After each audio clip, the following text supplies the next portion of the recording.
हितां खणी हुत जिन रखियोसीं रसियूं साजन सूंह सुत वेखां ई वेझो घणो। ऐं जॾहिं न्याज़ नदीम ॾांहुं हलां थो दोस्तो त न्याज़ असांजे दौर जदीद जो जदीद ज़हन रखंदड़ शाइर बि आहे त नसर निगार बि आहे। जीअं असां वटि नसर में 20वीं सदीअ जो ट्रेंड सेटर मिर्ज़ा खलीज बेग जदीद नसर जो आहे, ईअं जदीद शाइरीअ जो असांजो ट्रेंड सेटर शेख अयाज़ साहब आहे। न्याज़ आउं हलंदुसि त जेको असांजो जदीद शाइर आहे उन ते अॼु जो नक़ाद इल्ज़ाम थो हणे त उहो शाह लतीफ़ सां इस्तिफ़ादो नथो करे, उहो नाज़िम हिकमत पैबलो नरोदा ऐं फैज़ अहमद फैज़ हबीब जालिब ऐं ॿियनि उर्दू शाइरनि सां घणो इस्तिफ़ादो करे थो, फैज़ हासिलु करे थो। न्याज़ मुंहिंजो तव्हां खां सुवालु आहे त समूरे 21वीं सदीअ जी जदीद शाइरी ऐं शाइर तव्हांजे साम्हूं आहिनि, तव्हांजो मुतालो छा थो ॿुधाए त छा असांजो जेको जदीद शाइर नौजवान टही आहे, जेको टीन एजर आहे, जंहिंजो बेसिक प्रॉब्लम आहे त हू चवे थो त हू शाह जी ॿोली नथो सम्झी सघे, लामोहल्ला इन करे हू हुनजे मुताले खां महरूम आहे, तव्हांजो नज़रियो छा आहे त जेको दौर हाज़िर जो जदीद शाइर आहे उहो शाह लतीफ़ जे रिसाले मां केतिरो फैज़ पियो पिराए? तमामु घणी महिरबानी नसीब साहब। ऐं मुंहिंजे सॼे ऐं खॿे पासे जेके माण्हू वेठा आहिनि उन्हनि जे विच में ॻाल्हाइणु मुंहिंजे लाइ तमामु हिकिड़ो चैलेंज जो कमु आहे। जेको तव्हांजो सुवालु आहे त जेको अॼु जो सिंधी शाइर आहे उहो भिटाईअ जे रिसाले मां केतिरो फैज़ हासिलु थो करे ऐं केतिरो सिखी करे हले थो, मुंहिंजो ख़्यालु आहे त जेका जामी ॻाल्हि कई त ॿोली तब्दील थी सघे थी, ॿोली जा जेका लिसानी बेहक आहे उहा तब्दील थी सघे थी, पर जेका फ़िक्री आहे जोड़ जेका शाह भिटाई जी शाइरी जी उहा मुंहिंजो ख़्यालु आहे त अॼु जो नौजवान या अॼु नओं लिखंदड़ शाइर गॾु खणी हले थो। ऐं खोड़ सारा इस्तारा, खोड़ सारियूं जेके मानाऊं आहिनि भिटाई जी शाइरी जूं उहे अॼु जी जदीद शाइरी में तव्हांखे मिलनि थियूं। जेसि ताईं रिलेवेंस जो सुवालु आहे त सुभाणे तव्हांखे ख़बर आहे त 10 डिसंबर इंसानी हक़नि जो आलमी ॾींहुं आहे। असां 70 साल सुभाणे मल्हाईंदासीं इंसानी हक़नि जे पधरनामे जा।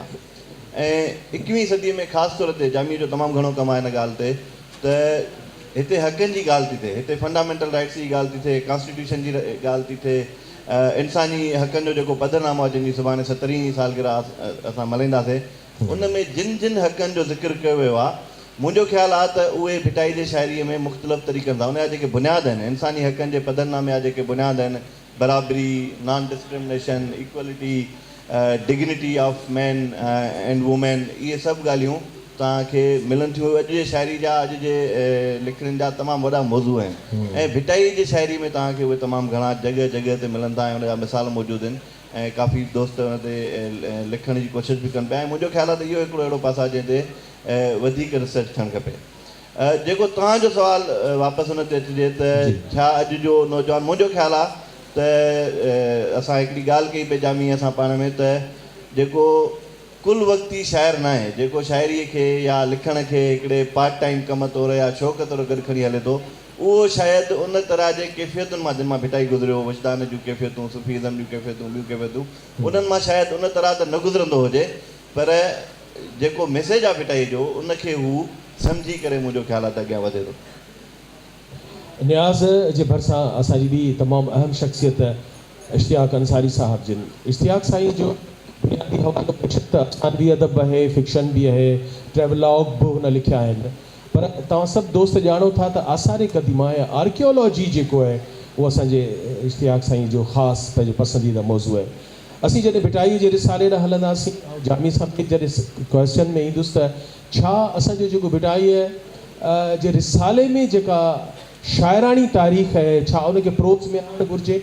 आउं हलंदुसि इश्तियाक सां। जॾहिं सुवालु मुंहिंजो आहे त 21वीं सदीअ में पाण केतिरनि ई सिंध जे मुख़्तलिफ़ आर्कियोलॉजिकल साइट्स आहिनि जिन जो पाण विज़िट कयो अथनि, उन ते तमामु जदीद तहक़ीक़ सां हुन लिखियो आहे।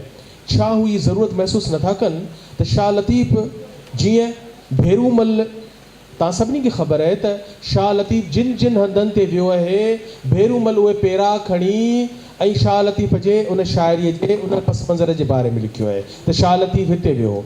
ईअं मुंहिंजो सुवालु आहे इश्तियाक खां त छा हू इहो जॾहिं हू पाण हिकिड़ो ट्रेवलॉग लिखे थो त इहा ज़रूरत महसूसु नथो करे त असांजो जेको नओं नस्ल आहे उनखे शाह लतीफ़ जे उन्हनि साइट्स ते वञी ॾेखारे ऐं उन्हनि ते लिखे, छा करे हुनजे ज़हन में अहिड़ो ख़्यालु आहे त हू जेके आर्कियोलॉजिकल साइट भिटाईअ ॾिठियूं उन्हनि खे इश्तियाक पंहिंजी नज़र सां ॾिसी 21 सदी में छा असांखे ॿुधाए सघे थो? महिरबानी नसीर, इहा हक़ीक़त आहे त मुंहिंजी ख़ुशनसीबी आहे त कुझु न कुझु भिटाईअ जा पंध ऐं पेचरा असांखे लताड़िया आहिनि।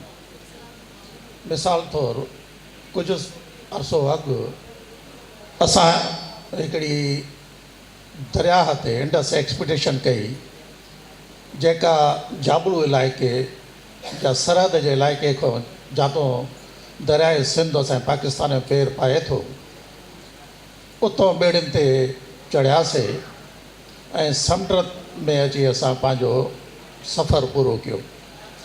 हाणे इन्हीअ सॼे सफ़र में असांखे तक़रीबन महीनो लॻो।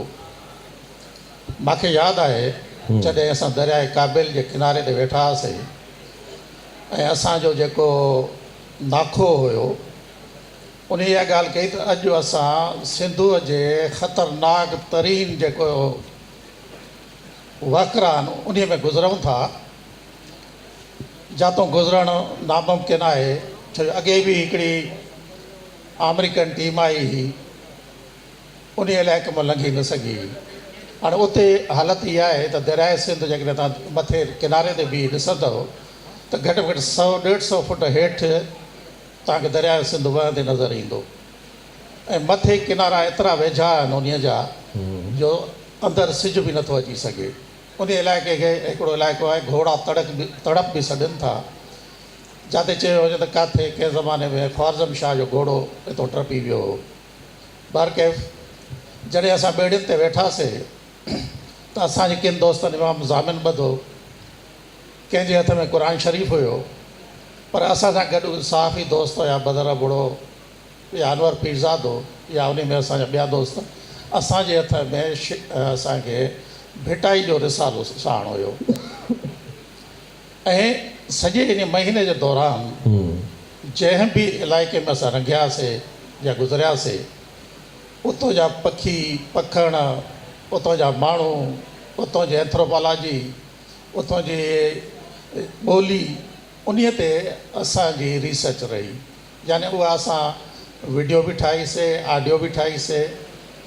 चवण जो मक़सदु इहो आहे त जंहिं बि हंध तां गुज़रूं पिया त शाह लतीफ़ जो रिसालो असांखे गाइड पियो करे। मिसाल तौरु कंहिं मच्छीअ जो ज़िक्र कयो, कंहिं पखीअ जो ज़िक्र कयो या कंहिं दरिया जी दहशत जो ज़िक्र कयो त रिसालो असांखे उन खोले ओड़ो बेत मिले पियो ऐं अहिड़े नमूने असांखे गाइड करे पियो। त चवण जो मक़सदु इहो आहे त भिटाई जो जेको रिसालो आहे पंहिंजी जाइ ते हिकिड़ो सफ़रनामो बि आहे, हिकिड़ो ट्रेवलॉग आहे जीअं नसीर साहिबु चयो। ऐं मां सम्झां थो त इहो दुनिया में वाहिद ट्रेवलॉग जेको अहिड़ो आहे जेको मंज़ूम अंदाज़ सां ॻायो वियो आहे या मंज़ूम अंदाज़ सां असांखे मिले थो। या साॻे वक़्तु कंहिं ज़माने में असां हितां यात्रियुनि सां हिंगलाज वियासीं ऐं भिटाईअ जा जेके हिंगलाज यात्रा दौरान जेके बेत हुया उन्हनि असांजी रहनुमाई कई ऐं उते वक़फ़े सां जातों ससी लंघी आहे उहो पंधु बि हिंगलाज यात्रा दौरान अचे थो। त चवण जो मक़सदु इहो हुयो त इहे सम्झो त इहो असां सां भिटाई जो रिसालो सीने सां साथल हुयो, जातों असां गाइडेंस वठूं पिया ऐं उन बेत असां चूंडे पाण बि पढ़ूं पिया ऐं दोस्तनि खे बि ॿुधायूं पिया। साॻे नमूने जॾहिं असां खीरथर जे हवाले सां ॻाल्हि था कयूं त ईअं सम्झो त करख खां वठी करख आहे, उन खां पोइ कुते जी क़बर आहे, ॾाढियारो आहे, कचरक आहे, हराड़ आहे, इहे मुख़्तलिफ़ चोटियूं आहिनि जेके बड्डो आहे या गोरख आहे। त माण्हू जॾहिं उतां गुज़रे थो ऐं उतां जो जॾहिं गाहनि जो ज़िक्र निकिरे थो, वणनि जो ज़िक्र निकिरे थो, उतां जो रीतुनि रस्मनि जी ॻाल्हि निकिरे थी त इहा हक़ीक़त आहे त असांखे भिटाई जो रिसालो ई असांखे ईअं सम्झो त हिकिड़ो ज़ादे राह या ईअं खणी चइजे त असांजी अॻकथी या गाइड असांखे करे पियो। त भिटाई हिन दौर में जेकॾहिं इन अंदाज़ सां माण्हू पढ़े ऐं कंहिं बि माग मकान ते माण्हू वञे थो त भिटाई जो रिसालो असां लाइ बिल्कुलु ईअं खणी चइजे त हिकिड़ो गाइड बुक आहे। इश्तियाक सां अणसिधी तरह सां हिकिड़ी वाइदो था वठूं त त पाण जेको तस्करो पंहिंजी गुफ़्तगू में कयूं जेकॾहिं उहो तहरीर जी सूरत में शाह लतीफ़ जा बैत आर्कियोलॉजिकल साइट ऐं उन्हनि जो तफ़सील इहो हिकिड़ो ख़ुदि ज़बरदस्त हिकिड़ो ट्रेवलॉग थींदो। असीं ताड़ियूं वॼाईंदासीं त इश्तियाक इनशाला इन पॉइंट ते ज़रूरु सोचींदो ऐं लिखंदो। इश्तियाक जे भरिसां असांजो दोस्त वेठो आहे कैलाश, जंहिंजी बुनियादी हैसियत हिकिड़े शाइर वारी आहे, हिकिड़े इंतिहाई अहम शेख हयाज़ ऐं सामी जे शहर शिकारपुर सां हुनजो ताल्लुक़, पाकिस्तान टेलीविज़न में हिकिड़ी न्यूज़ सां वाबस्ता, करंट अफेयर सां वाबस्ता, पर इल्मु अदब जो एॾो ज़बरदस्त मुतालो। ही ज़ौर ग्लोबलाइज़ेशन जो कैलाश दौर आहे। शाह लतीफ़ जे तसव्वुफ़ जो बुनियादु आहे त सूफ़ीअ साफ़ कयो, धोई वर्क वजूद जो, तंहिंखां पोइ थियो जीअरे पसंदि पिरीअ जो। ही दौर जॾहिं असां हर तरफ़ खां आवाज़ था ॿुधूं त या थियोसॉफ़ी आहे या तसव्वुफ़ आहे जंहिंमें ई इंसान ज़ात जी निजात आहे। ऐं कैलाश तव्हां खां पुछणु चाहींदुसि त हिन ग्लोबलाइज़ेशन जे दौर में छा शाह लतीफ़ जो जेको तसव्वुफ़ आहे या सूफ़ी मत आहे उहो जेकॾहिं दुनिया में अप्लाए कबो त आलम सभु आबाद करण जी तफ़सील साम्हूं ईंदो। ऐं शाह लतीफ़ हिकिड़े स्कॉलर, हिकिड़े फिलासफ़र वांगुरु, हिकिड़े तसव्वुफ़ जे माहिर वांगुरु दुनिया ते जेकॾहिं अंग्रेज़ी में तर्जुमो कबो, हुन जा तफ़सीर लिखबा त छा उहो अरस्तू ऐं सुकरात वांगुरु छाइजी सघे थो? महिरबानी नसीर साहब। पहिरीं त शाह लतीफ़ जे बारे में जामे नमूने सां जेको आहे ॻाल्हि कई आहे उहा हिकिड़ी पंहिंजी तौर ते मुकमिल शाह लतीफ़ जे हिन दौर सां रिलेवेंस जी ॻाल्हि आहे। पर जॾहिं असां ॾिसूं था ऐं शाह लतीफ़ खे पढ़ूं था या असां पंहिंजी तारीख़ में वञण जी कोशिशि कयूं था त सभ खां पहिरियों मां इहो ॾिसंदो आहियां त छा अॼु जे दौर जे पैदा कयल सुवालनि जा जवाब कोई फ़िलासफ़र ॾेई सघे थो या नथो ॾेई सघे। जेकॾहिं अॼु जे दौर जे सवालनि जा जवाब कंहिं बि फ़ैलसूफ़ वटि, शाइर वटि या कंहिं दानिश्वर वटि आहिनि त इन जो मतिलबु आहे त उहो रिलेवेंट आहे उन हर दौर सां जंहिं दौर जे सवालनि जा जवाब उहो ॾेई थो सघे। बाक़ी जेकॾहिं उहो जवाबु नथो ॾेई सघे त पोइ यकीनन असां सेमिनार कयूं, असां फ़लसफ़े जा किताब लिखूं, असां उनखे कंहिं बि तरीक़े सां समाज में वापसि वठी अची न सघंदासीं। पर उहो समाज में पंहिंजी अहमियत उन वक़्तु उजागर करे सघंदो जॾहिं अॼु जे ज़माने जे सुवालनि जा जवाब ॾींदो। हाणे असां ॾिसूं था त अॼु जे ज़माने जा सुवाल छा आहिनि। तव्हां चयो त ग्लोबलाइज़ेशन हिकिड़ो जेको आहे इशू आहे। हाणे ग्लोबलाइज़ेशन खे जेकॾहिं असां एज़ अ पॉलिटिकल टर्म वठूं त उनजी माना ॿी हूंदी, फिलोसॉफिकल टर्म वठंदासीं त उनजी माना ॿी हूंदी, ऐं जेकॾहिं असां इकोनॉमिकल सूरत हाल में ॾिसंदासीं त उनजी माना वरी कुझु ॿी हूंदी। पर छाकाणि त असां हिते शाह लतीफ़ जो ज़िक्र था कयूं ऐं शाह लतीफ़ उहो आहे जेको असांजे इदराक खे गाइड करण वारो आहे।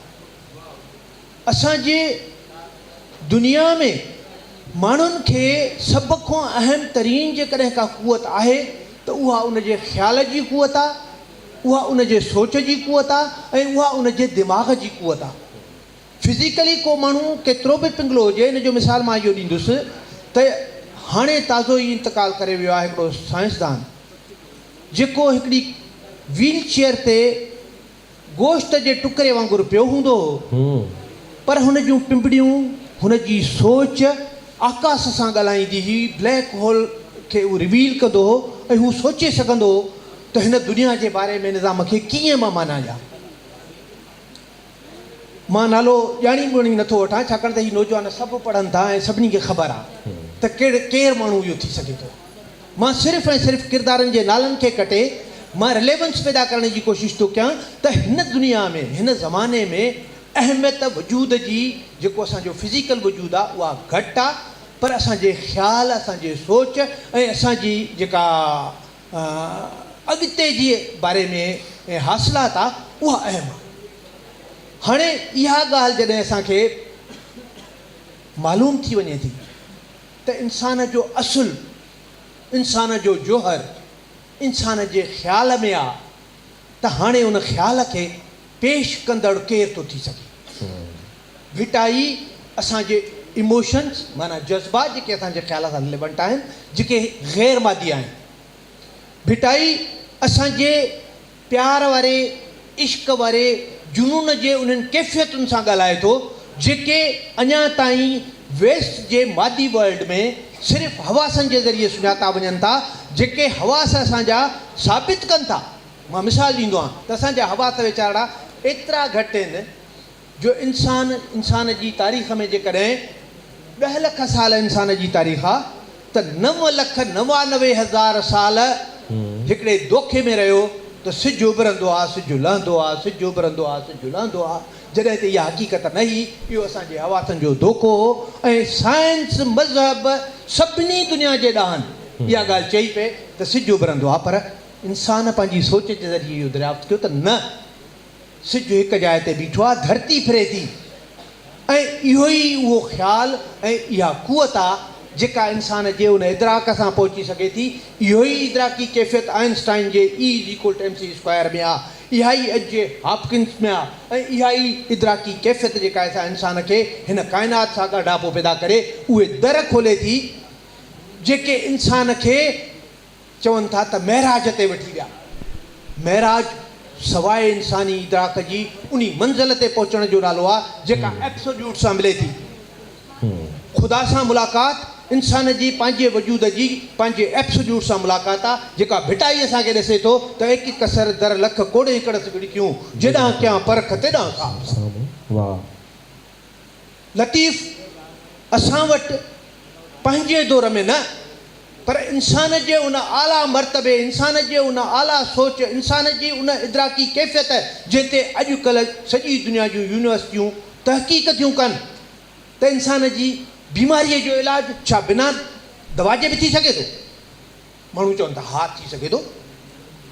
कल्ह हिकिड़ी वीडियो यूट्यूब ते, इहे फेसबुक ते नंढड़ियूं नंढड़ियूं मस्खरीअ वारियूं वीडियो कॾहिं विझंदा आहिनि, मां उन्हनि खे सीरियस वठंदो आहियां।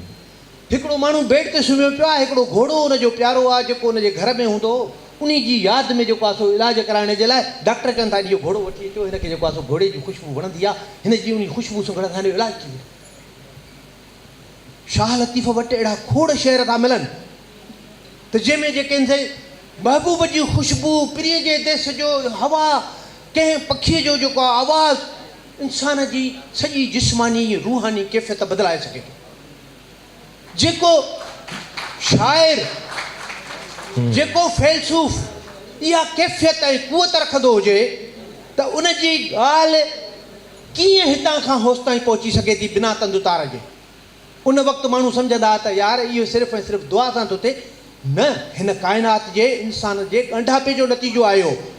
इंसान जेकॾहिं ॻंढियल न हुजे, इंसान जेकॾहिं हिन एटमॉस्फेयर ऐं वर्ल्ड जो जेको आहे सो पाण खे कुल न सम्झे, कुल जो जुज़ न सम्झे ऐं जुज़ जो कुल न सम्झे त इहा ॻाल्हि सम्झी न सघिबी।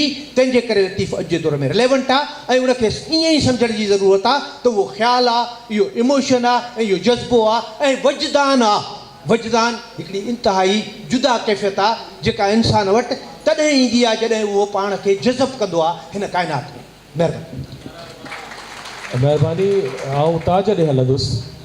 हीउ तमामु हिकिड़ो ध्यानु तलब हिकिड़ो सुवालु आहे त 21वीं सदीअ जो नौजवान, सिंधी नौजवान जेको रूरल न पर अर्बनाइज़्ड थींदो पियो वञे, मॉडर्न थींदो पियो वञे, जंहिं वटि स्कूलनि में अंग्रेज़ी तालीम आहे ऐं हू सिंधी ॿोलीअ खां ऐं इन खां नाबलद थींदो थो वञे, त बरे सग़ीर में हिकिड़ो ख़्यालु आयो हो अली सरदार जाफ़री साहब खे। तव्हां मां अक्सर खे ख़बर हूंदी त हू हिकिड़े वॾे पाए जो शाइर आहे। हुन हिंदुस्तान जे ताज उर्दू ॿारनि खे कबीर दास, सूरदास, मीरा, ग़ालिब जेके ॾुखे डिक्शन में गुफ़्तगू कंदा रहिया आहिनि, मुहावरे में ॾुखे में गुफ़्तगू कंदा रहिया आहिनि, अली सरदार जाफ़रीअ उनखे आसान सवली सिंधीअ में मुंतक़िल करे उहो किताबु हज़ारनि लखनि जे तइदाद में, सूरदास ते आसान उर्दू, कबीर दास ते आसान उर्दू। त छा ताज 21वीं सदीअ में असीं जॾहिं पंहिंजो नौजवान विञायूं पिया शाह लतीफ़ जे मुताले खां, जेको अंग्रेज़ी ऐं वेस्टर्न ॿोलियुनि में लिखे पियो ऐं हिकिड़े रोमन में मैसेजिस ते लही आयो आहे, त तव्हां सम्झो था त तव्हां एडवाइस करे सघो था 21वीं सदीअ जे लाइ त असांजे शाइर शाह लतीफ़ खे आसान तरीक़े सां सिंधी सवली ॿोलीअ में लिखणु, छा इहो जाइज़ आहे?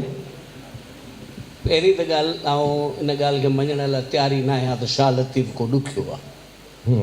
जिन शाह लतीफ़ पढ़ियो ई कोन्हे उन लाइ ॾुखियो आहे।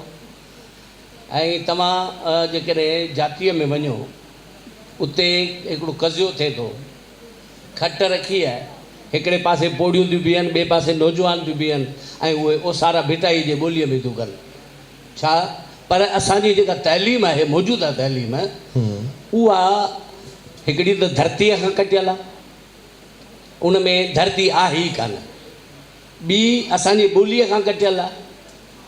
भई असांजा उहे माण्हू, तव्हां पीर हुसामुद्दीन राशिदी रेलवे स्टेशन ते पढ़ियो, GM सैयद कंहिं बि बराबरि स्कूल में पढ़ियो कोन। शेख सलेमान ऐं हाशिम लिगारीअ वारा इहे पढ़िया असांजे अलफ़ बे प्राइमरी स्कूलनि में। उन्हनि जहिड़ी अंग्रेज़ी बीकन वारनि जी आहे, उन्हनि जहिड़ी ॼाण बीकन स्कूल ऐं सिटी स्कूल वारनि वटि आहे। ही समूरा स्कूल, समूरी एजुकेशन जेका आहे इहा प्लांटेड आहे, जेका ॿाहिरां अची ऐं इन्हनि जूं पाड़ूं पंजाब में आहिनि, इन्हनि जा मालिक ॿाहिरि वेठा आहिनि, उहे हितां जी मक़ामी तालीम खे ख़तमु करण लाइ आहिनि। तव्हांजी सिंध यूनिवर्सिटी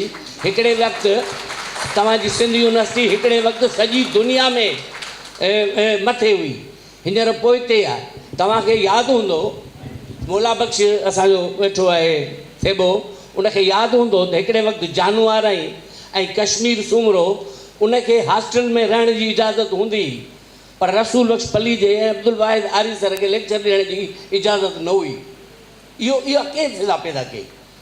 ज़िया जो दौर या हुन खां अॻियूं दौर त असां सां जीअं सिंध खे ग़ुलाम बनायो वियो आहे, तीअं असांजी तइलीम खे असां छो त GM सैयद जॾहिं सिंध यूनिवर्सिटीअ जो वजूदु वेंदो तॾहिं हुन तमामु वॾा आलिम, मसलन अलामा आहे काज़ी, प्रोफेसर भुटाणी ऐं ॿिया जेके बि उन वक़्त जा वॾा आलिम आहे, उन्हनि खे यूरोप ऐं हिंद जूं सभु यूनिवर्सिटियुनि जी विज़िट कराइण खां पोइ हिकिड़ी कमेटी ठही ऐं जिन सिंध यूनिवर्सिटी जो तसवुरु ॾिनो त GM सैयद जदीद तइलीम जे सिलसिले में यूनिवर्सिटीअ जो क़याम ऐं सिंध यूनिवर्सिटीअ जे क़याम जी मुखालफ़त बि थी, पर हुननि उहो विधो। छा हिन वक़्तु यूनिवर्सिटी, सिंध यूनिवर्सिटी उन मयार जी आहे जंहिं मयार जो अलामा काज़ी वाइस चांसलर हो? हिन वक़्तु त क्रिमिनल माण्हू यूनिवर्सिटी जे हवाले थियनि था। हिन वक़्तु असांजी तइलीम माना गवर्नर सिंध जेको मर्कज़ जो नुमाइंदो आहे, उहो किरोड़नि में VC जी पोस्टूं जेको आहे विकिरो थो करे, त तव्हांजी तइलीम उहे कहिड़ी ॾींदा सिंधी ॿार खे? हिननि त इहो सैलानी जा ट्रस्ट खोलिया पिए त ग़रीब जे ॿार खे भिटाई चयो त पिन ते परदे में तिन सोढी न अचे शर्म, औरतुनि खे ई पिन ते शर्म ईंदो। असां जेके थर जे ॿार, ही 35,000 ग़रीबनि जा ॿार पढ़नि था हिते। इहा वाहिद यूनिवर्सिटी आहे जेका ग़रीबनि जी यूनिवर्सिटी आहे। हाणे उन्हनि खे मानीबा खाराइनि इन जी सैलानी ट्रस्ट जी। असां सभिनी मुखालफ़त कई, ॿारनि थर जे ॿारनि चयो त असां पिन जो खाधो न खाईंदासूं, हिकिड़ो वेलो बुख ते रहंदासूं, ऐं बाक़ी हिकिड़ा ॿार आहिनि। त असांजी इहा जेका एजुकेशन आहे उहा शाह खां परे वठी वई आहे असांखे।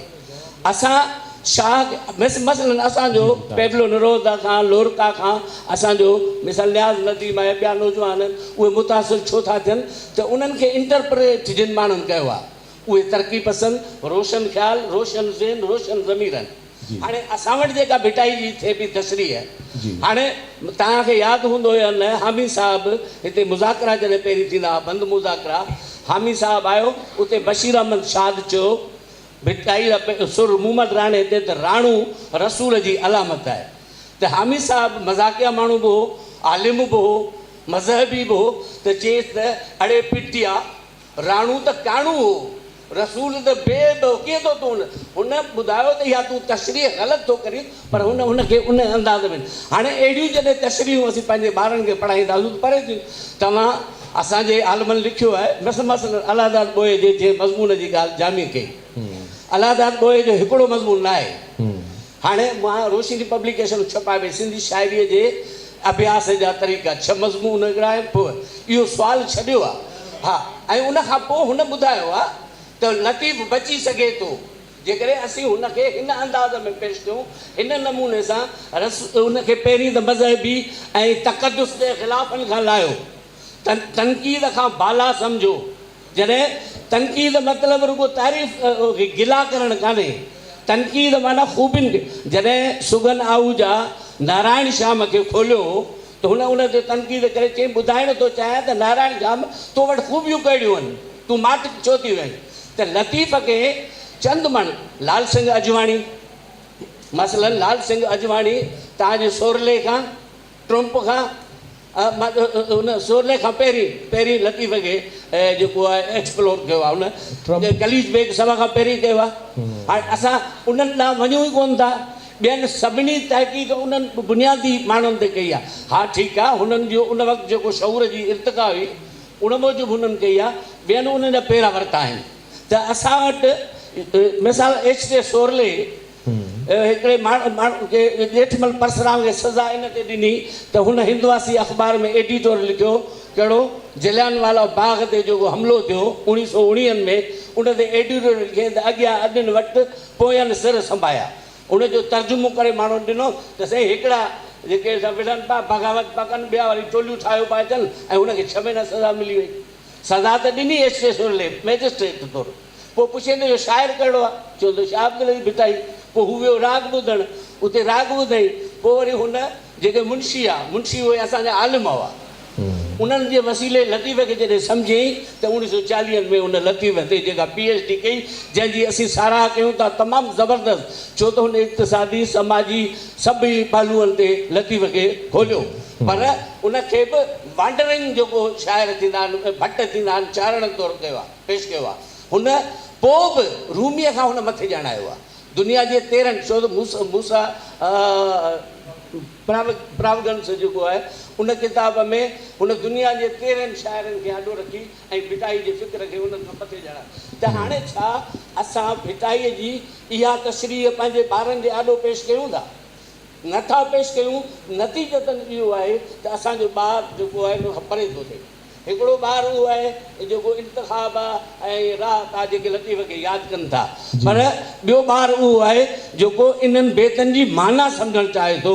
तव्हां असां लतीफ़ जे बेतनि खे उचारे ई ग़लति था ॾियूं, उन्हनि खे पढ़ूं ग़लति था।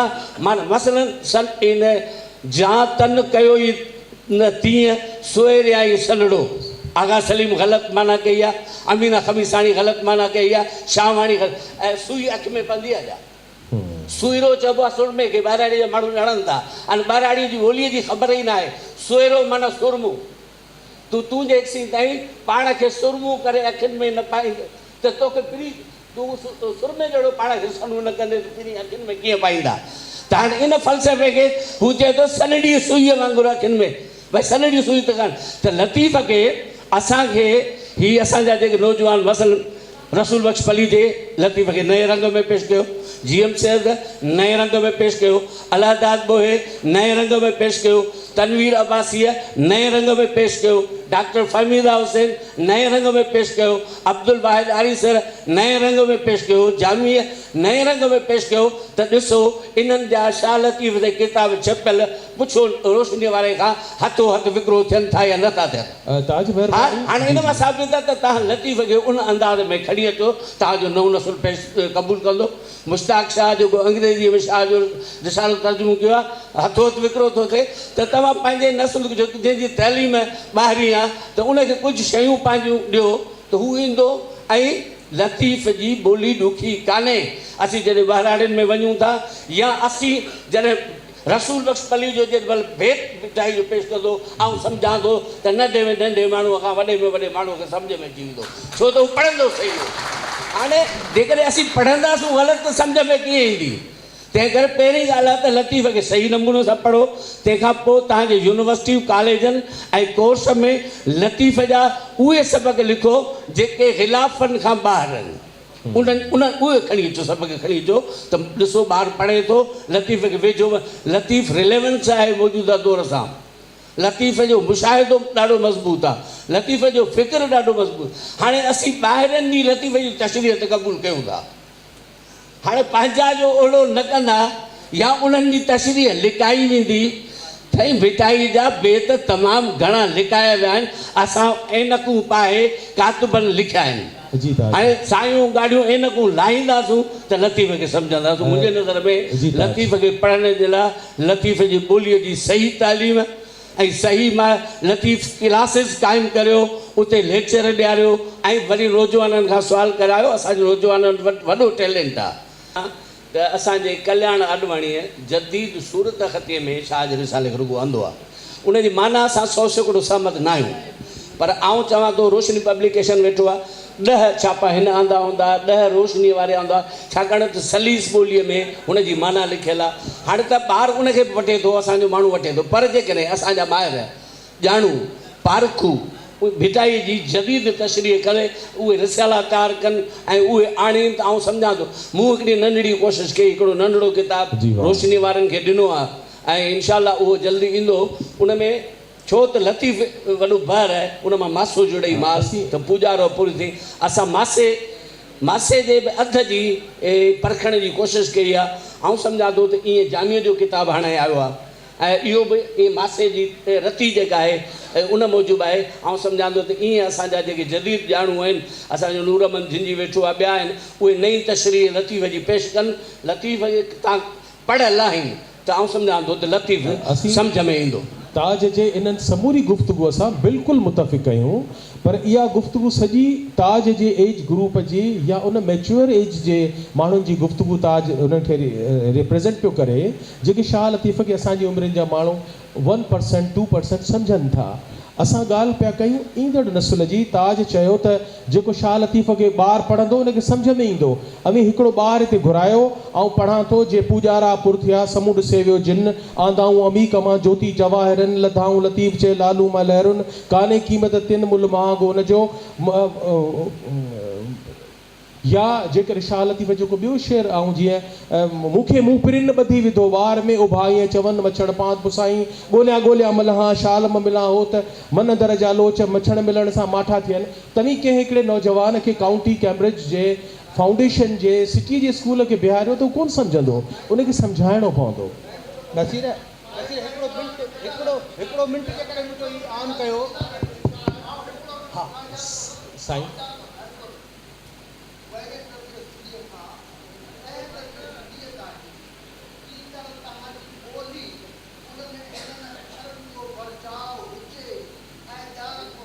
जी हाँ,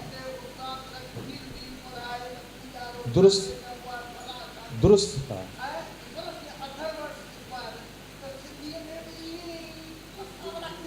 असां तव्हांजो सवाल जो सर बिल्कुलु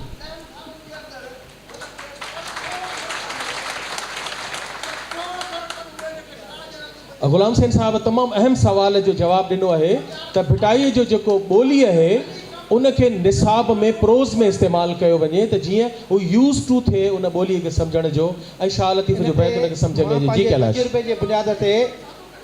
मां पंहिंजे तजुर्बे जे बुनियाद ते तव्हांखे नौजवाननि खे ख़ासि तौर ते हिकिड़ी ॻाल्हि चवणु थो चाहियां। जी कैलाश, ऐं उन ॻाल्हि सां शायदि तव्हां ताज जी ॻाल्हि खे सम्झी सघो या जेका साईं ॻाल्हि कई आहे उहा सम्झी सघो। मां दुबई में रहंदो आहियां। दुबई मॉडर्न शहर आहे, नई तरक़ी आहे, रोज़ उते बिल्डिंग्स ठहनि थियूं ऐं नए तरीक़े सां ठहनि थियूं।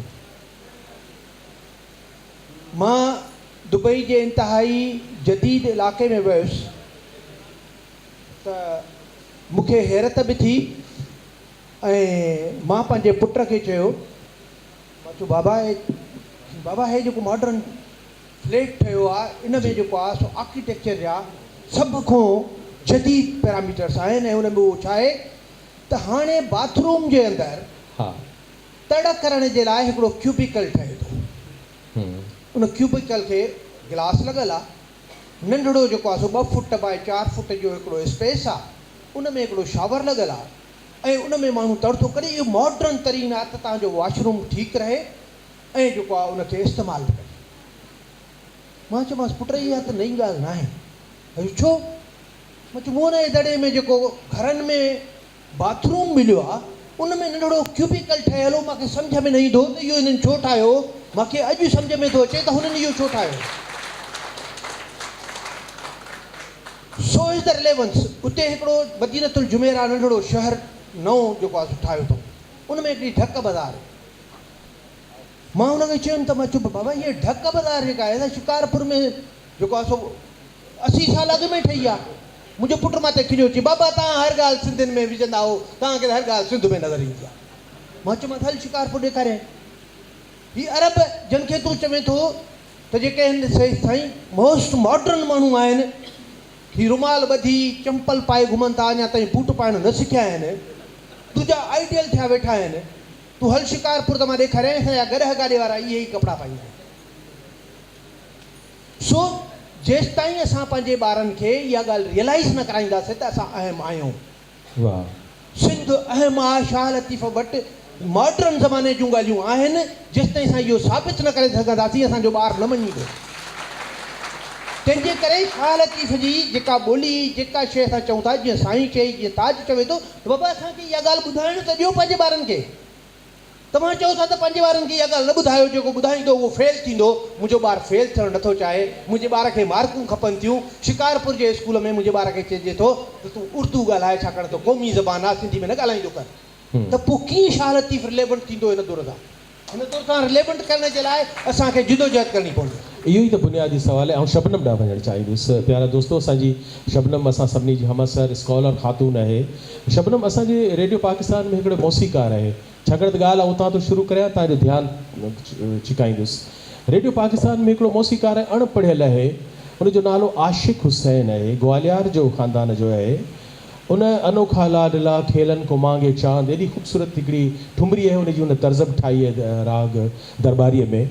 उन मूंखां पुछियो, शबनम त तव्हां पढ़ियल लिखियल आहियो, ॿुधायो त हिन दौर जो वॾे में वॾो मसइलो छा आहे? मूं चयो त तालीम जो फुक़दान, बेरोज़गारी, केयरलेसनेस, सुस्ती। त उन चयो न न, इहे के बि कुझु बि ॻाल्हियूं कोन्हनि। पूरी दुनिया जो हिन वक़्तु जेको मसइलो आहे उहो आहे कम्यूनिकेशन गैप। ऐं तव्हांखे इन हवाले सां अची सुवाल ॾाढा वठी ईंदुसि त शाह लतीफ़ जो रिसालो हिकिड़ी ज़िंदगी आहे हुन में, जंहिंमें हिकिड़े आइडियल किरदारु बनाइण जे लाइ शाह लतीफ़ उनखे किथे बहादुर ॾेखारियो आहे, किथे ज़रूरतमंद ॾेखारियो आहे, किथे महिमान नवाज़ ॾेखारियो आहे, किथे औरत जो एतिराम कंदे उन ॾेखारियो आहे, किथे उन इंसानियत जो दर्स ॾिनो आहे, किथे असांखे उन माल मेड़ण खे निंदण वारी आहे, किथे उन सिंधी समाज जे उणाइनि खे निधियो आहे। शाह लतीफ़ जो रिसालो जॾहिं इन समूरे मंशूर सां शबनम भरियो पियो आहे, त तव्हीं स्कॉलर आहियो, तव्हां सम्झो था त को भिटाईअ जे रिसाले ऐं सिंधी समाज में छा को कम्यूनिकेशन स्टिल अञा मौजूदु आहे जो नथो समाज हुनखे सम्झे? महिरबानी नसीर जी।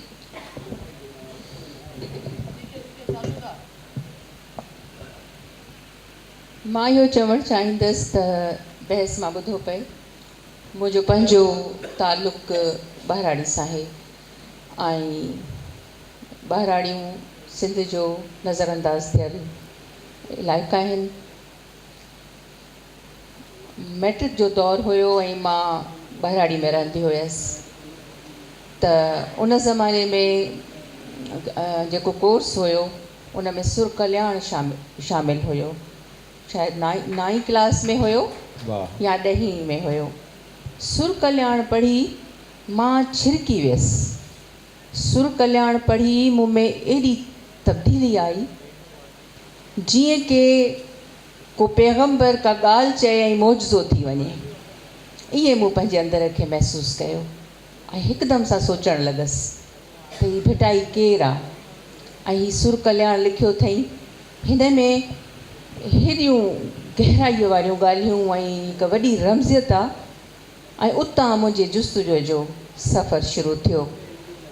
भिटाईअ खे पढ़ी मां अॼु हिते वेठी आहियां। सभ खां वॾो मिसाल तव्हांजे साम्हूं आहे। भिटाई मुंहिंजो उस्ताद बि आहे, भिटाई मुंहिंजो मुर्शिद बि आहे। मुंहिंजे सवालनि जी शुरूआति भिटाईअ जे सुर कल्याण खे पढ़ी शुरू थी वई। ॿी ॻाल्हि जेका मां असां करणु चाहींदसि त 14वीं सदी में जोफ्री चासर, जंहिंखे अंग्रेज़ी अदब जो अबो चयो थो वञे, तव्हांखे इहा ख़बर हूंदी चङे नमूने त सिंधी हिकु अंग्रेज़ी हिकु लाॾाऊ ज़बान आहे जंहिंमें सॼी दुनिया जे ज़बानुनि जा लफ़्ज़ भरियल आहिनि। इहा ज़बान पंहिंजे इर्तिक़ाई मरहलनि खां हलंदे अॼु स्टैंडर्ड अंग्रेज़ीअ जो रूप धारे वरितो आहे। ऐं तव्हांखे ख़बर आहे त अॼु अंग्रेज़ीअ जी केॾी वॾी अहमियत आहे। बिल्कुलु अहिड़े तरीक़े सां शाह अब्दुल लतीफ़ भिटाई 18वीं सदी में जेका सिंधी लिखी ऐं सिंधी ज़बान में जेको फ़ारसी ऐं जेकॾहिं चाहे हा त फ़ारसी बि लिखे हा, चाहे हाँ त पंहिंजी ज़बान जो ज़रियो अरबी बि करे सघे थियो, पर हुन में हिकु दूर अंदेशी हुई। हुन पंहिंजी ज़बान जी सूंहं खे, पंहिंजे ज़बान जी चाशनी खे, पंहिंजे ज़बान में जेको राब्ते जी क़ुवत आहे, ताक़त आहे, ऐं पंहिंजी ज़बान में जेको दर्द वंडण जो मज़ो आहे, उनखे हुन महसूसु कयो ऐं हुन सिंधी ज़बान में लिखियो। शाह अब्दुल लतीफ़ भिटाई सिंधी ज़बान जो अबो आहे। बिल्कुलु ईअं जीअं मां चासर जे लाइ चयो, उहा ॾुखी सिंधी अॼु असां चऊं था त नथा पढ़ी सघूं, उनजो सबबु इहो आहे त उहा सिंधी 300 सालनि में इर्तिक़ाई जे मरहलनि खां गुज़रंदे अॼु स्टैंडर्ड सिंधी जो हुन रूप धारे वरितो आहे। इन जो सबबु भिटाई आहे। जेकॾहिं भिटाई अहिड़ी सिंधी न लिखे हा त पारखू कॾहिं बि भिटाईअ जी परख न कनि हा, न ई ॿाहिरियां अंग्रेज़ अची भिटाईअ खे दरियाफ़्त कनि हा। ॿी ॻाल्हि मां इहा चवणु चाहींदसि त भिटाईअ जा शाइर जीअं भिटाई जी वज़ाहत कंदा रहिया आहिनि त किथे किथे मूंखे ईअं लॻंदो आहे त हू मुग़ालते जो शिकार आहिनि। मिसाल, तसव्वुफ़ छा आहे? तसव्वुफ़ मज़हब जो हिसो आहे या न आहे? या मिसाल, मुलायत छा आहे? छा मुलायत जेका आहे सा मज़हब जो हिसो आहे या मज़हब उन खां बिल्कुलु अलॻि आहे? असांजा शाइर मज़हब खे ऐं मुलायत खे मिलाईंदा रहिया आहिनि। असांजा शाइर तसव्वुफ़ जी जेका गहराई आहे उनखे सम्झी न सघिया आहिनि। छा तसव्वुफ़ मज़हब आहे? छा तसव्वुफ़ रूहानियत जो हिसो आहे? त पोइ रूहानियत छा आहे? छा रूहानियत मज़हब सां लाॻापियल आहे? इहे अहिड़ा सवाल आहिनि जिन खे अॼु जदीद दौर जो शाइर सम्झी न सघियो आहे। जॾहिं असां का ॻाल्हि सम्झी नथा सघूं, सुहिणे नमूने सम्झाए नथा सघूं, उन में असरु किथां पैदा थींदो? इहो आहे उहो नुक़्तो, इहो आहे कम्युनिकेशन गैप। जेको सवाल अवां मूंसां कयो त कहिड़ो कम्युनिकेशन गैप आहे, कहिड़ी ॻाल्हि जेका असां वाज़े नथा करे सघूं भिटाईअ जी शाइरीअ में किथे तसव्वुफ़ जो तव्हांखे ज़िक्र न मिलंदो। बिल्कुलु ईअं जीअं विलियम ब्लेक जी सवाने ई बायोग्राफी मां पढ़ी, विलियम ब्लेक ॾिसंदो हुयो त मलाइकनि खे ॾिसंदो हो, मावराई शयुनि खे ॾिसंदो हो, ऐं किथे हुन इहो बि लिखियो आहे त हुनजी ख़ुदा सां मुलाक़ात थी। भिटाई जे हवाले सां कंहिं बि शाइर कंहिं बि दौर में भिटाईअ जो को बि सवान ई मुकमिल ख़ाकियो असां ताईं न पहुतो आहे। भिटाई जी जेका शाइरी आहे मां उनखे तसव्वुफ़ जे हवाले सां तव्हां उनजी वज़ाहत करे सघो था त छा उहो तसव्वुफ़ जो हिसो आहे या न आहे? हा, ईअं चई सघूं था त इहो हिकिड़ो सूफ़ीज़म आहे। तसव्वुफ़ ऐं सूफ़ीज़म में वरी फ़र्क़ु थो अचे। तसव्वुफ़ फ़िलासफ़ी आहे, उन फ़िलासफ़ी खे तव्हां कीअं था बयानु कयो? थियोसॉफिकल सोसाइटीज़ हूंदियूं हुयूं, उन में मिस्टिसिज़म जो फ्लेवर हूंदो, उन में मेटाफिज़िक्स हूंदी हुई ऐं घणियूं शयूं हूंदियूं हुयूं। तसव्वुफ़ हिकु पर्सपेक्टिव आहे, हिकु फ़लसफ़ो आहे। सूफ़ीज़म उन फ़लसफ़े जी हिकु चाबी आहे, हिकु कुंजी आहे। अमले हयात आहे, मुकमल ज़िंदगीअ जो हिकु जंहिंजी असां अॼु ॾींहं ताईं ॻाल्हि कंदा रहिया आहियूं। भिटाई पंहिंजे अमल वसीले पाण जीअं हू हुयो, सादो माण्हू हो, सचो माण्हू हो, पंधु कंदो हो। कहिड़ो अॼु जो शाइर आहे जंहिंजा पेर पिथूं थिया आहिनि, हुन पंधु कयो आहे, पहाड़नि ताईं वियो आहे, हुन उहे जबल जाॻिया आहिनि, उन्हनि मागनि ताईं पहुतो आहे। कहिड़ो अहिड़ो शाइर आहे जंहिं उहे साॻियूं बुखूं उञूं तकलीफ़ूं बर्दाश्त करे उन्हनि पंधनि ते सफ़र कयो आहे। उन जेकॾहिं न कयो आहे त हू भिटाईअ खे हिकु नज़रियाती तौर ते त वाज़े करे सघे थो, उनजो इज़हार करे सघे थो, पर भिटाईअ जी तकलीफ़ ऐं भिटाईअ जे रूह में जेको वेराग हुयो उन जी हू वज़ाहत न करे सघंदो। इहो आहे कम्युनिकेशन गैप जेको अॼु जे शाइर, अॼु जे ॾाहे, अॼु जे फ़लसफ़ी ऐं आम माण्हूअ जे विच में आहे। ॿी ॻाल्हि मां इहा तव्हांखे चवणु चाहींदसि त जेकॾहिं विलियम ब्लेक थो चए त आसमान हिकु झंगली गुल आहे, ऐं जेकॾहिं विलियम ब्लेक इहो थो चए त अब्दियत खे लामहदूदियत खे मुठ में पर झले थो सघिजे, या सॼी काइनात जी हुस्नाकी वारीअ जे हिकु ज़रे में अची सघे थी। त इहा सॼी हिकु पार्टिकल्स जी साइंस आहे, इहा सॼी हिकु साइंस आहे जेके आइंस्टाइन तमामु ख़ूबसूरत तरीक़े सां बयानु कयो आहे। मां हिते वरी शाह अब्दुल लतीफ़ भिटाई ॾे ईंदसि। जेकॾहिं तव्हां शाह अब्दुल लतीफ़ भिटाई खे जदीद दौर सां भेटींदव त आइंस्टाइन जी थ्योरी ऑफ रिलेटिविटी काफ़ी शयूं उन में शाह लतीफ़ जी शाइरी में ज़मान मकान ऐं लहज़े में हिकु लम्हे में अलाए किथे खां किथे पहुची वञणु, इहा क्वांटम फिज़िक्स आहे। क्वांटम फिज़िक्स समूरी वाइब्रेशन्स ते मौजूदु आहे। जीअं मां चवां थी त हिकु माउ हज़ारे कोहनि ते वेठल पंहिंजे ॿार जी तकलीफ़ खे महसूसु करे सघे थी, त इहा हिकु हुन वटि वाइब्रेशनल फोर्स आहे, इहा क्वांटम फिज़िक्स आहे। इन खे असां इन अंदाज़ सां जदीद दौर में बयानु करे सघूं था। ॿी ॻाल्हि मां इहा तव्हांखे चवणु चाहींदसि त अॼु जे दौर में जेके बि नवां इल्म दरियाफ़्त थिया आहिनि, 40 साल अॻु doctor Candace Pert psychoneuroimmunology जे नाले सां हिकिड़ो इल्मु दरियाफ़्त कयो, जंहिंमें हुन चयो त माण्हू पंहिंजो इलाजु पाण थो करे, माण्हू बीमार बि पाण खे पाण थो करे। माण्हू जेकॾहिं चाहे त कंहिं कोन्ही बीमारीअ मां बि पाण ई सिहतयाब थी सघे थो। माण्हू जो ज़हन हिकु मौजज़ो आहे, माण्हूअ जो ख़्यालु हिकु मौजज़ो आहे। संदसि चवणु हो त ज़हन इंसान जे हर जीव घरड़े में साह खणे थो। इहा ई ॻाल्हि भिटाई करे थो। जॾहिं भिटाई चए थो त मोहबत सां हल, मीठ माठ सां हल, प्यार कर, ऐं तूं जेको ॾींदे उहो ई तोखे वापसि ईंदो। सच ॾींदे त सच वापसि ईंदो, मोहबत कंदे त मोहबत वापसि ईंदई, जे नफ़रत कंदे त नफ़रत वापसि ईंदई। त भिटाई जो जेको असां ते सभ खां वॾो अहसान आहे, हुन असांखे मुकमिल जामे हसीन ॿोली ॾिनी। इहा ॿोली तव्हांखे दुनिया जे कंहिं बि ख़िते में मां यकीन सां चई सघां थी त न मिलंदी।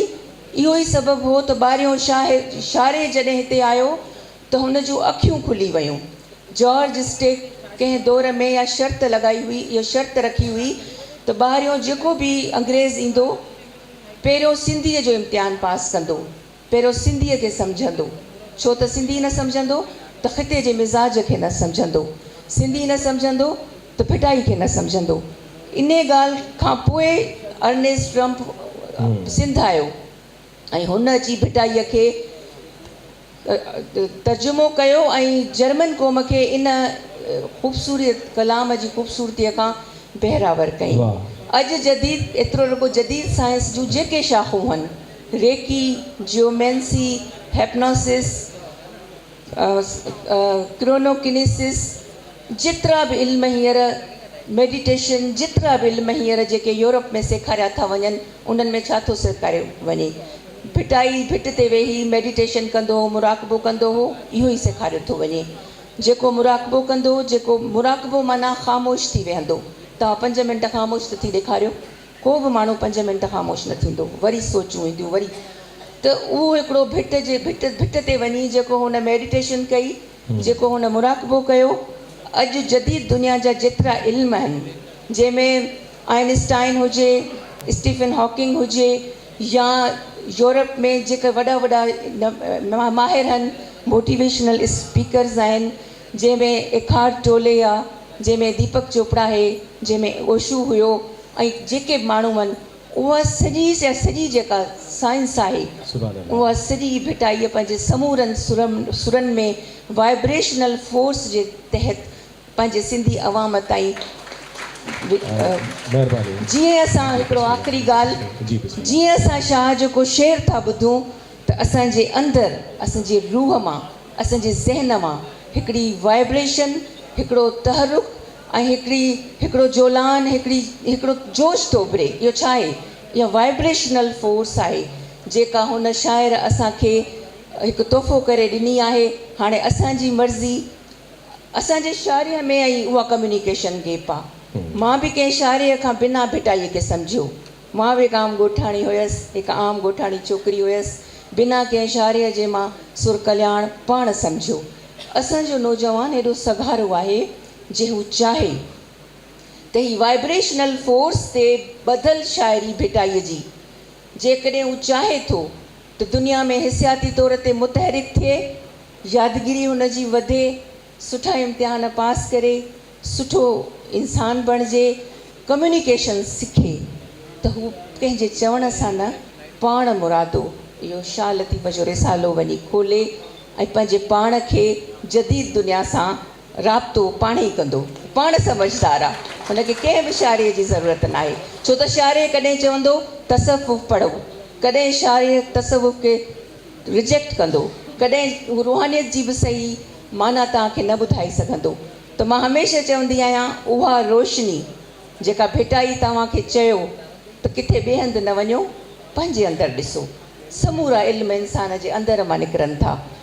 योंग ॾाढी सुठी ॻाल्हि चई आहे, जेको ॿाहिरि ॾिसे थो सो तख़लीक़ करे थो, जेको पंहिंजे अंदरि ॾिसे थो। कार्ल योंग हिकिड़ो वॾो नफ़्सियाती माहिर, जेको पंहिंजे अंदरि थो ॾिसे उहो सॼी काइनात दरियाफ़्त करे थो, सॼी काइनात डिस्कवर करे थो। पंहिंजे अंदरि ॾिसणु सिखो।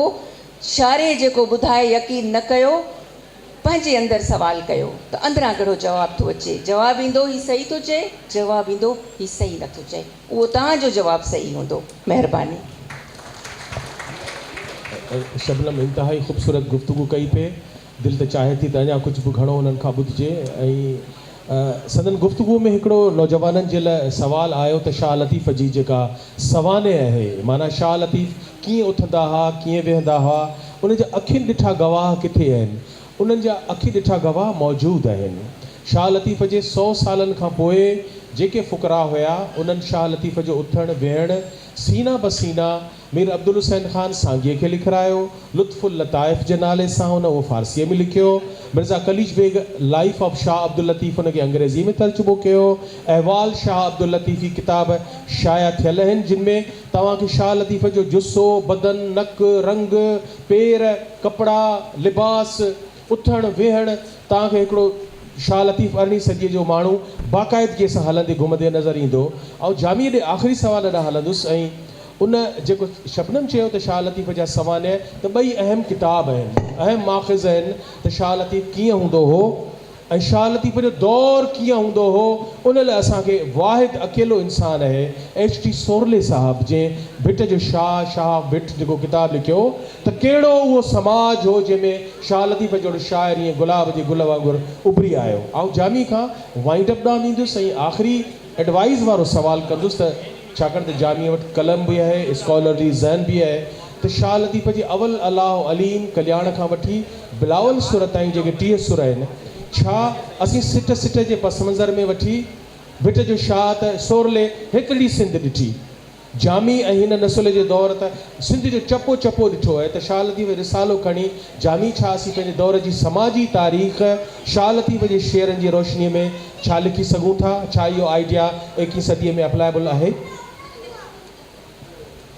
महिरबानी नसीर। हिन सेशन में हमेशह जीअं डिस्कशन थींदो आहे त एतिरा सुवाल दिलचस्पु थिया आहिनि जो दिलि चए थी त ॻाल्हाइजे आहे, पर टाइम कोन्हे। जेको नसीर ॻाल्हि कई आहे मां उते ईंदुसि, ऐं जेको तव्हां ताज साहिब खां सवाल कयो मां उन कंदुसि। जेको तव्हांजी जेको हीउ सुवालु आहे त लतीफ़ साईंअ जो दौरु, इहो वाक़ई हिकिड़ो तमामु सवले त उनखे हिकिड़े मख़सूस हवाले सां लिखियो आहे, उहो मुकमल किताबु न आहे। लतीफ़ साईं जो दौरु जेको आहे माना 18वीं सदी जो पहिरियों अधु, छाकाणि त 17वीं सदी में त लतीफ़ साईं 16 सालनि जो कुल 89 ईयर्स माना 11 सालनि जो। 18वीं सदी जो जेको पहिरियों अधु आहे उहो ॾाढो दिलचस्पु दौरु इन हवाले सां आहे त उहो यूरोप में नई सुजागी जे हिकिड़े उभार जो हिकिड़े उरूज जो दौरु आहे। वरी नंढे खंड में मुग़लनि जे ज़वार जो दौरु आहे, ऐं सिंध में कलवड़नि जो जेको उहो दौरु लतीफ़ साईं वारो आहे उहो निस्बतन बहितर दौरु आहे, सवाइ कुझु हिकु अधु वाक़िअनि जे हिकु अधु अंसरनि जे, पर मजमूई तरह उन ज़माने में। ऐं जेको उन दौर जो जेको तव्हां सवेरे न्याज़ जी ॻाल्हि पुछी, त लतीफ़ साईं जो जेको हमसर दौरु आहे उनजो हावी फ़िक्र तसौफ़ आहे इन शाइरी में। त लतीफ़ साईं जो कमाल इहो आहे त लतीफ़ साईं सूफ़ी रहंदे, तसौफ़ जे ज़मीन में रहंदे, हुन पंहिंजे तख़युल सां, पंहिंजे तफ़कुर सां, पंहिंजे अंदरि जे सफ़र सां, पंहिंजी ॾाहप सां, पंहिंजी तख़लीक़त सां उहे घस कढिया आहिनि जेके तसौफ़ ताईं रुॻो महदूद न आहिनि। त इहो लतीफ़ साईं जो कमाल आहे। जेके बि वॾा सूफ़ी शाइर आहिनि, जेके वॾा हाफ़िज़ आहे, रूमी आहे, असांजे नंढे खंड में अमीर ख़ुसरो खां वठी वेंदे माधूलाल शाह हुसैन आहे, बुल्ले शाह आहे, बाहू आहे, आख़िरी वॾो शाइर ख़्वाजा ग़ुलाम फ़रीद उन रिवायत जो तव्हां ॾिसंदव त उन में फ़क़ति ही वाहिद लतीफ़ साईं आहे जंहिंजे फ़िक्र जो दाइरो ऐं तफ़कुर जो दाइरो एतिरो वसी ऐं हमागीर आहे। इन करे मां सम्झां थो जेको तव्हां ॻाल्हि कई त लतीफ़ दौरु कहिड़ो हो, इहो ख़ुदि वॾो हिकिड़ो मौज़ू आहे त उहो आलमी दौरु कहिड़ो हो, उहो दौरु नंढे खंड में कीअं हो, उहो दौरु सिंध में कीअं हो, ऐं हिन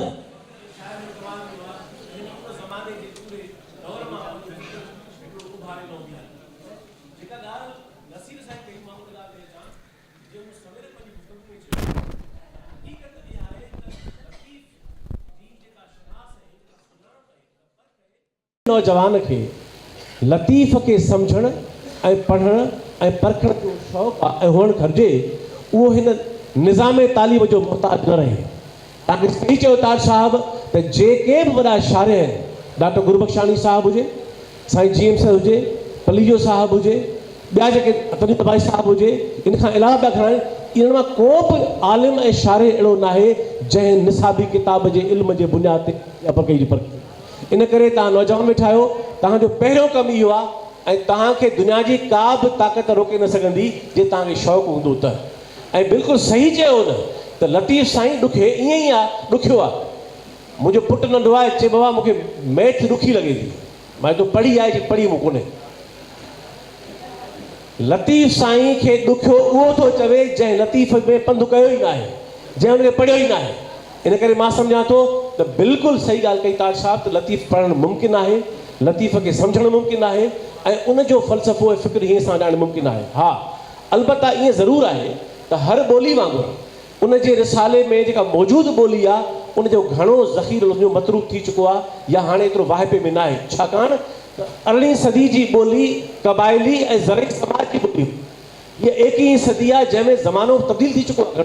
इन करे हर दौरु, हर मुआशी निज़ाम, हर सामाजिक दौरु पाण सां नई लुग़त बि आणे थो ऐं अॻूणी लुग़त खे हिक ताईं मतरूक बि करे थो। ऐं इहो मसइलो रुॻो लतीफ़ सां न आहे, होमर खे पढ़णु साॻी तरह अॼु मुमकिन न आहे। रूमी तहज़ीब वर्जिल खे साॻी तरह साॻी ॿोली में सम्झण जे क़ाबिल न आहे। अॼो कोई अंग्रेज़ी ॿोली जो माण्हू शेक्सपियर खे साॻी तरह सम्झी कोन थो सघे। हे रूमी खे जेको मग़रब में मुतारिफ़ करायो वियो आहे उन में वॾो सबबु इहो बि आहे त कोलमिन बाक्स जहिड़नि माण्हुनि उनखे सली सादी ॿोली में। इन करे मां ही चवणु चाहियां थो 3 कम थियणु खपनि जंहिं ते मां ॻाल्हि पूरी थो कयां। इहो भउ पंहिंजे दिमाग़ मां कढी लतीफ़ ॾुखियो पढ़णु आहे। लतीफ़ पढ़णु तमामु सवलो आहे बशर्ते कि तव्हांखे उहो पंधु करणु अचे, तव्हांखे शौक़ु हुजे। ॿी ॻाल्हि त लतीफ़ जी हिकिड़ी त लुग़त जेका थी वई आहे, बलोच साहिबु कई आहे, सुठी आहे तमामु। लतीफ़ जी इलाक़ाई लुग़त जो कमु अञा रहियल आहे मुकमल तरह, किथे किथे थियो आहे, कोहिस्तान जो थियो आहे, ॿियो थियो आहे, पर हक़ीक़त इहा आहे त इहा लुग़त उन्हनि आलमनि तरतीब ॾिनी आहे जेके उन इलाइक़े जा घणे भाङे आहिनि बि कोन। इन करे लतीफ़ साईं जी मुहावराती इडियमेटिक जेका लुग़त आहे इलाइक़नि जे हिसाब सां उहा तयारु न थींदी त माण्हू घणे भाङे सम्झी कोन सघंदा। ऐं मां आख़िरी ॻाल्हि, लतीफ़ जी ॿोली खां मथे सिंधी ॿोली जो को नमूनो मौजूदु न आहे। लतीफ़ जहिड़ी हसीन ॿोली जहिड़ो को मिसाल सिंधी ॿोली जे इतिहास ऐं तारीख़ में को मौजूदु न आहे। ऐं जेका कुझु सिंधी ॿोली इंसान जे सिंधी माण्हुनि जे शऊर लाशऊर तहत शऊर में हुई अची सघे थी, उनजो इज़हार लतीफ़ साईं पंहिंजे शाइरी में कयो आहे। लतीफ़ जी ॿोली हिकिड़ो ग़ैर मामूली पासो आहे ऐं रुॻो ॿोली इन ख़्याल खां न त उहो लिसानती ख़्याल खां जेका लतीफ़ साईं जो मानवी पासो आहे। लिसानियाती तरह त केतिरा लफ़्ज़ मतरूब थी विया आहिनि, ठीकु आहे, जी सघनि था ॿीहर, पर जेको मानवी पासो आहे, जेका हुनखे तमसीली अलामती नयूं मानाऊं लतीफ़ साईं ॾेई वियो आहे, जंहिंजा मिसाल सवेर पेश थिया। लतीफ़ जी ॿोली, लतीफ़ जी मौसीक़ी, तव्हां मूंखे ॿुधायो त लतीफ़ साईं जेको मौसीक़ी जो निज़ाम तरतीब ॾेई वियो आहे उहो अञा सिंध जे समाज में केतिरो आम थियो आहे, केतिरो उन ते तहक़ीक़ थी आहे, केतिरो उन ते कमु थियो आहे। त मां सम्झां थो त लतीफ़ जी ॿोलीअ ते 21वीं सदीअ में ज़रूरत आहे तहक़ीक़ करण जी। लतीफ़ साईं जे मौसीक़ी जे निज़ाम जे बारे में ज़रूरत आहे तहक़ीक़ करण जी। ऐं 3 पासा ॿिया कहिड़ा, मुंहिंजे ख़्याल में लतीफ़ खां वधीक सिंध जी इंसाइक्लोपीडिया ॿी हेसि ताईं त का मौजूदु न आहे।